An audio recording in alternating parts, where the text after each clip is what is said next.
குடும்பமாய் நம்ம ஆண்டவரை எப்படி நேசிக்கிறோம்? உண்மையாக ஒரு குடும்பமாக ஆண்டவரை நேசிக்கிறோமான்னு இப்போ நம்ம பார்ப்போம். இந்த காலத்தில் நம்ம கிறிஸ்தவ பிள்ளைங்களை எப்படி வளர்க்குறோன்னு ஒரு யோசனை வந்துச்சு. அவங்களுக்கு ஆண்டவரை பற்றி ஏதாவது சொல்லி கொடுக்குறோமா? அவங்க டெய்லி ஜெபிக்கிறாங்களா? ஒவ்வொரு நாளும் ஜெபம் அவங்க வாழ்க்கை நடைமுறையாக இருக்குதா? அவங்க வேதம் வாசிக்கிறாங்களா? சின்ன பிள்ளைங்களோ பெரிய பிள்ளைங்களோ அவங்களுக்குன்னு ஒரு சின்ன பைபிளாச்சும் கொடுத்துருக்கீங்களா? என்னென்னமோ நம்ம அவங்களுக்கு கிஃப்டாக வாங்கி கொடுப்போம். ஒரு பைபிளை வாங்கி கொடுத்துருக்குமா? பைபிள் 50 வெள்ளி சின்ன பிள்ளைங்க பைபிள் அப்படின்வோம். பிள்ளைங்களுக்கு 100 வெள்ளிக்கு சட்டை வாங்கி கொடுப்போம். எது அவங்க ஆவிக்குரிய வாழ்க்கைக்கு முக்கியம் அதை யோசித்து வாங்கி கொடுத்துருக்குமா? அவங்க உண்மையாலுமே ஆண்டவருக்கு பயப்படுகிற ஒரு வாழ்க்கை முறை வாழ்கிறாங்களா? இந்த பிள்ளைங்க ஸ்கூல் போகிறப்பையும் வரப்பையும் அவங்க தலை மேலே கை வச்சு என்னைக்காச்சும் ஜெபிச்சிருக்கீங்களா? ஒவ்வொரு நாள் காலையில் ஏந்திரிச்சு அவங்க மேலே ஜெபிச்சு அவங்கள பள்ளிக்கோ எங்கே போனாலும் அனுப்பி விட்றீங்களா? இந்த குழந்தைகளை எல்லாத்தையும் உங்கள் பிள்ளைங்க ஒரு வாலிப பிள்ளைங்களாகவே இருக்கட்டும், இவங்க எல்லாத்தையும் ஆண்டவர் ஒரு எஸ் அ பேரண்ட்ஸ் உங்களுக்கு கொடுத்துருக்கிறாரு. எதுக்கு கொடுத்துருக்காருன்னா சரியான ஆண்டவரோட வழியில் இந்த பிள்ளைங்களை நீங்கள் வளர்க்குறதுக்கு. ஆனால் உங்கள் பிள்ளைங்க ஆண்டருக்கு பயப்படுகிற ஒரு வழியில் தான் வளர்கிறாங்களா? ஆராய்ந்து பார்க்குறீங்களா? அதை நீங்கள் அவங்களோட ஆவிக்குரிய வாழ்க்கை எப்படி இருக்குது? பைபிளை பற்றி உங்கள் பிள்ளைங்களுக்கு அப்படி என்ன தெரியும்? என்னைக்காச்சும் உட்காந்து அவங்ககிட்ட பேசியிருக்கீங்களா? பைபிள் இந்த கதை இருக்குது, உனக்கு என்ன புரியுது, இது இப்படி இருக்குன்னு சொல்லி புரிய வச்சுருக்கீங்களா? நீதிமொழிகள் 23:13 வாசிங்க. பிள்ளையை தண்டியாமல் விடாதே, அவனை பிரம்பினால் அடித்தால் அவன் சாகான். இந்த வசனம் கண்டிப்பாக நம்ம அனைவரும் படிச்சிருப்போம். ஆனால் நம்ம பிள்ளைங்களோட வாழ்க்கை முறை ஆண்டவருக்கு பயப்படுகிற ஒரு வாழ்க்கை முறையாக இருக்கான்னு எத்தனை பேர் இங்கே பார்த்துருக்குறோம்? நம்மள அநேகர் நம்மளோட பிள்ளைங்களுக்கு பைபிள் ரிலேட்டடான பேர்கள்லாம் கொடுப்போம். நல்லா ஆமாவா இல்லையா? நம்ம பிள்ளைங்களோட பேருக்கு எல்லாமே ஒரு அர்த்தம் இருக்கும். நிறைய பேர் வேதத்தில் பிள்ளைங்களுக்கான பேரை புரட்டி தேடுவீங்க. ஏன் தெரியுமா? அந்த பேர் வச்சா பிள்ளைங்க அந்த மாதிரி ஆயிடுவாங்களாம். டேவிட்னு பேர் வைப்பீங்க. ஆண்டோட இருதயத்துக்கு ஏற்ற மனுஷனாய் வாழ சொல்லி கொடுக்குறீங்களா? ஓகேயா? ஒரு சிலர் ஆபிரஹாம்னு பேர் வச்சுருப்பீங்க. ஆனால் தேவனை விசுவாசிக்கிறதுக்கு சொல்லி கொடுக்குறீங்களா பிள்ளைங்களுக்கு? இல்லை ஆண்டோட நண்பராக வாக் வித் காட், ஆண்டோட எப்படி நடக்கிறதுன்னு சொல்லி கொடுத்துருக்கீங்களா? ஒரு சில பிள்ளைங்களுக்கு எஸ்தர்னு பேர் வைப்பீங்க. தேவ ராஜ்யத்துக்கான வைராக்கியத்தை சொல்லி கொடுத்துருக்கீங்களா? யோசேப்புன்னு பேர் வைப்பீங்க. பாவத்தை விட்டு எப்படி விலகி ஓடணும்னு சொல்லி கொடுத்துருக்கீங்களா? இதை நம்மளை ஆராய்ந்து பார்த்தோன்னாக்கா இந்த குழந்தைங்களுக்கு நம்ம ஒரு பர்பஸாக பேர் வைப்போம். அவங்க வயிற்றில் இருக்கிறப்ப நம்ம கை வச்சு இந்த குழந்தைங்களை உங்களோட ராஜ்யத்துக்குன்னு பயன்படுத்துங்கன்னு கூட சொல்லுவோம். ஆனால் அவங்க வளர்ந்து வர்றதுக்கு காலகட்டத்தில் அதுக்கான காரியத்தை நம்ம இன்வெஸ்ட் பண்ண மாட்டோம். இன்வெஸ்ட்னா தட் சென்ஸ் ஒரு வேதத்தை வாங்கி கொடுக்க மாட்டோம், அவங்களோட உட்காந்து ஜெபிக்க மாட்டோம், ஆண்டரை பற்றி சொல்லி கொடுக்க டைம் ஸ்பெண்ட் பண்ண மாட்டோம். அவங்க ராத்திரி தூங்குறப்ப அவங்களுக்கு தேவனை பற்றி சொல்லி அவங்களுக்கு ஜெபிக்க கற்றுக் கொடுக்க மாட்டோம். இங்கே பார்த்தீங்கன்னாக்கா அன்னாள் தேவனிடத்தில் அழுந்து ஜெபிக்கும் பொழுது ஒரு பொருத்தனை செய்கிறாங்க. அந்த பொருத்தனையோடு சேர்ந்து அவங்களுக்கு கரெக்டான ஒரு ரிக்வெஸ்ட் இருக்குது. எனக்கு ஒரு மகனை கொடுத்தீங்கன்னாக்கா அவன் வாழ்நாளெல்லாம் தேவனுடைய ஆலயத்தில் ஊழியம் செய்யும்படி அவனை வளர்ப்பேன் என்று சொல்லுகிறார். ஆண்டவர் அவரோட ஜெபத்துக்கு பதில் கொடுத்தார். அவருக்கு ஒரு ஆண் குழந்தையை கொடுத்தார், சாமுவேல் என்று. அப்போ அந்த குழந்தை பிறந்து பால் மறந்த பிறகு அவங்க ஆண்டவர்கிட்ட சொன்னது போலவே அவங்க என்ன செய்கிறாங்க, அந்த குழந்தைய தேவாலயத்தில் கொண்டு போய் விடுகிறாங்க. இந்த இடத்துல கண்டிப்பாக நீங்கள் எங்கேயும் படிச்சிருக்க மாட்டீங்க.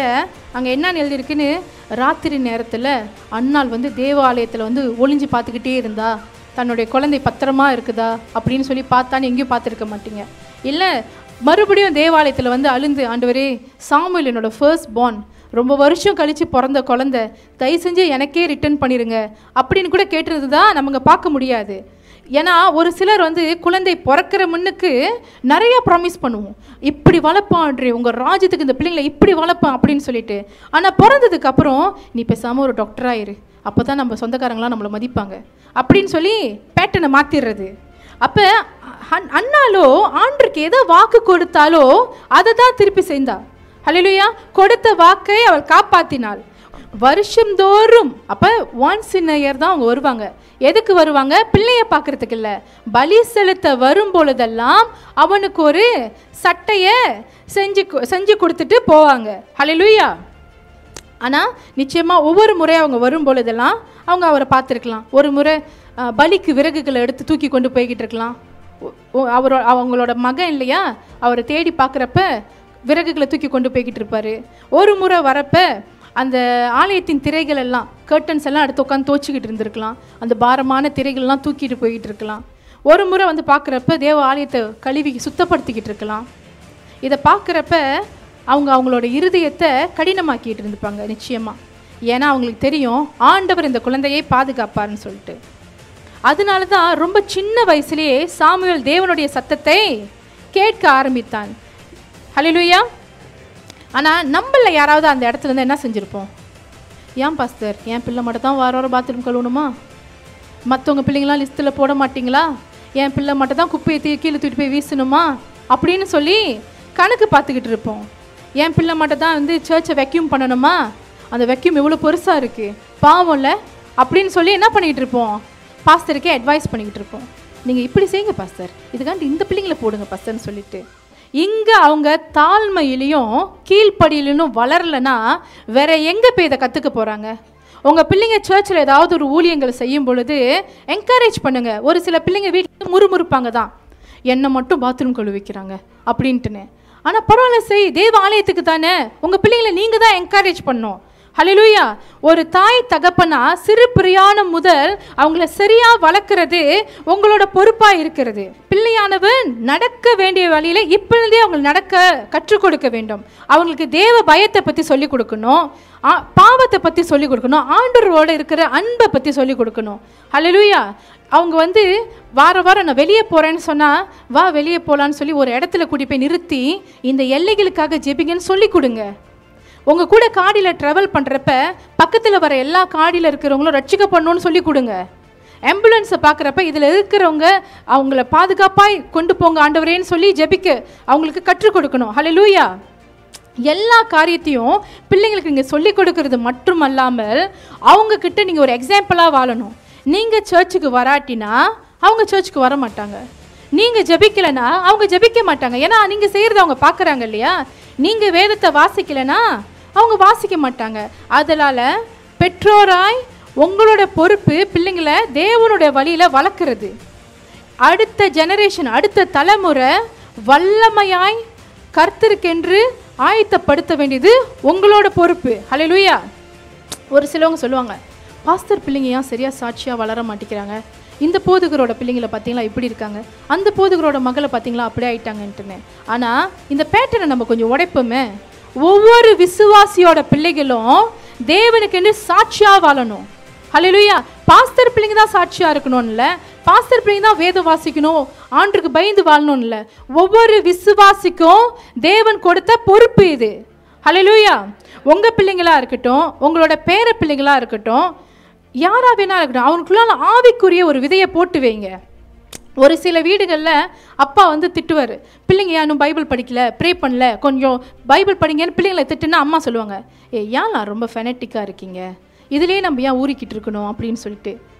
பிசாசு உங்களை பயன்படுத்துகிறான், மறந்துடாதீங்க. ஒரு சில தாத்தா பாட்டி இருக்காங்க, சொல்லுவாங்க, ஏன் பிள்ளைங்களை ஃபோர்ஸ் பண்ணுங்க, அதுங்களுக்கு என்ன தெரிய போகுது இந்த வயசுலன்னு. தயவு செஞ்சு அதை செய்யாதீங்க. ஏன்னா உங்களோட ஃபோனை அதுங்களுக்கு நல்லா ஆப்ரேட் பண்ண தெரியும், பயங்கர கில்லாடிஸ். அப்போ நீங்கள் வந்து ஆண்டவரோட இதில் மட்டும்தான் இந்த காரியத்தெல்லாம் அவங்கள ஃபோர்ஸ் பண்ண மாட்டீங்க, படின்னு நல்லா ஃபோர்ஸ் பண்ணுவீங்க.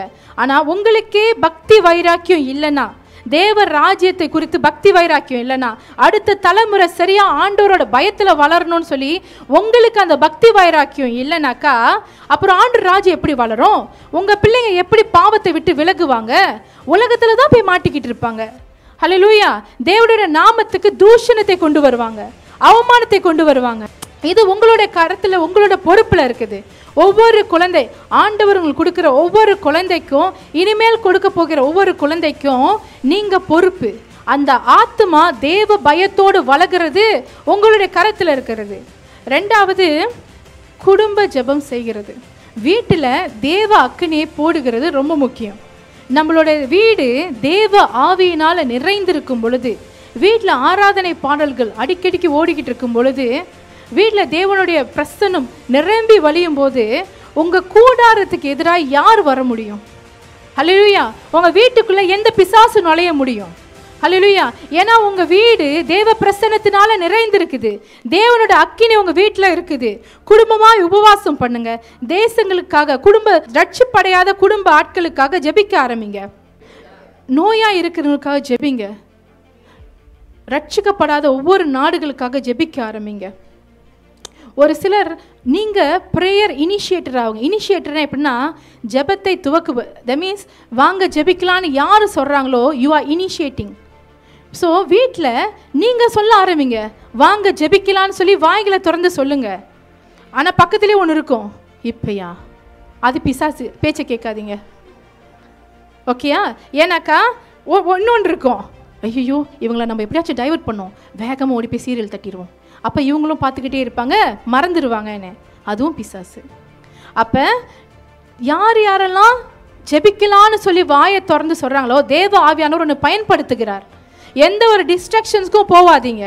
யார் இப்போ அப்புறமான்னு சொன்னால் இல்லை, இப்போ ஜெபிக்க போகிறோம் வாங்க, இன்னொரு 5 நிமிஷத்தில் குடும்ப ஜெபம் செய்வோம் அப்படின்னு சொல்லி நீங்கள் தான் ஜெபத்தை ஆரம்பிக்கிறவங்களா இருக்கணும். உங்கள் வீட்டில் ஜெபம் நிறைந்த வீடாக இருக்கணும். உங்கள் வீட்டில் உங்கள் கூடாரத்தில் இருக்கிற எல்லாரும் ஜெப வீரர்களாக இருக்கணும். எந்த ஆர்மியும் எந்த ஒரு சேனையும் உங்கள் வீட்டுக்கு எதிராய் அப்போ தான் வராது. ஏன்னா வசனம் சொல்லுது, என் நாமத்தினால் யார் எங்கே கூடியிருந்தாலும் அங்கே அவர்கள் மத்தியில் நான் இருக்கிறேன்.